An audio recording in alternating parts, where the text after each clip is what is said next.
చంద్రయాన్-3 విజయవంతం అవ్వడంతో భారత అంతరిక్ష పరిశోధన సంస్థ మరింత దూకుడు పెంచింది. ఒక్కొక్కటిగా ఇతర ప్రతిష్టాత్మక ప్రాజెక్టులను చేపడుతోంది. ఇప్పటికే సూర్యునిపై అధ్యయనం చేసేందుకు ఆదిత్య L1 ప్రాజెక్టుని చేపట్టిన ఇస్రో అంతరిక్షంలో మనుషులను పంపించేందుకు గాను గగన్యాన్ మిషన్ కి సిద్ధమవుతోంది.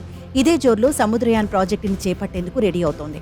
దీని లాంచింగ్ కి కూడా దాదాపు ముహూర్తం ఖరారు చేసింది. ఈ విషయంపై తాజాగా కేంద్ర భూ విజ్ఞాన శాస్త్ర శాఖ మంత్రి కిరణ్ రిజిజు స్పందించారు. సముద్ర గర్భ అన్వేషణ కోసం భారత్ చేపడుతున్న తొలి మానవ సహిత డీప్ ఓషన్ మిషన్ సముద్రయాన్ను 2025 చివరికల్లా లాంచ్ చేస్తామని కిరణ్ రిజిజు తెలిపారు.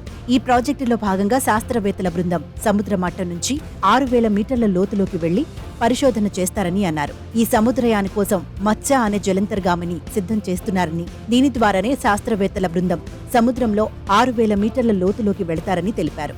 ప్రస్తుతం దీనికి సంబంధించిన పనులు తుది దశలో ఉన్నాయని, 2025 చివరికల్లా ఈ ప్రాజెక్టును పూర్తి చేస్తామని చెప్పారు. ఈ ప్రాజెక్టుని తాను సమీక్షించానని, ఈ ఏడాది చివరి నాటికి శాస్త్రవేత్తలు మొదటి ఉపరితల నీటి పరీక్షలను నిర్వహించగలరని పేర్కొన్నారు.